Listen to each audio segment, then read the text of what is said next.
BFM Business, BFM Crypto, la chronique. Et on retrouve Antoine Larigauderie avec là encore des bonnes nouvelles sur le marché des cryptos. 43 000 quand même pour le Bitcoin. Oui, le Bitcoin qui se rapproche de cet objectif, effectivement, après les arbitrages dus aux ETF, on en avait parlé hier. On a bien rebondi sur l'Ether, au-dessus des 2300 $. Et puis, seul Solana, un petit coup de mou. C'est vrai qu'il y a eu une grosse panne sur la blockchain de la crypto. Hier, elle a été réparée, donc tout va très bien, mais ça a pesé sur les cours.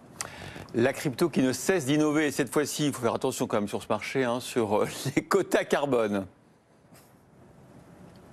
Oui, vous savez, on peut tokeniser et transformer absolument tout actif en crypto-actif. Alors, certains sont même devenus des produits légaux, régulés, tokenisés. Et bien là, on revient sur le fameux marché des quotas carbone, ce fameux marché vertueux, qui est quand même à l'origine aussi d'une des plus grosses escroqueries financières du siècle. Je vous renvoie à l'excellente série de Canal, d'Argent et de Sang. Mais voilà, depuis, c'est un peu morne-pleine.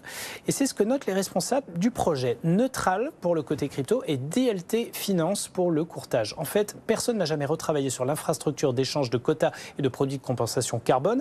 C'est donc là-dessus qu'ils ont travaillé. Ils ont mis en place une blockchain qui permet d'acheter et de vendre des produits tokenisés ayant comme sous-jacent des actifs forestiers ou des parts dans des producteurs d'énergie renouvelable achetés auprès d'une dizaine de firmes. Et les entreprises les achètent pour compenser leurs émissions carbone. Ce n'est pas la première tentative du genre, mais c'est la première à avoir reçu l'approbation du régulateur allemand. Et son avantage, c'est que c'est un système tout en un. Les entreprises n'ont pas à se poser de questions ou d'avoir de wallet pour conserver leurs actifs. Trading, échange, compensation. Peut-être effectivement un second souffle pour ce marché un peu sulfureux, mais qui pourrait bien profiter des technologies crypto pour revenir en force.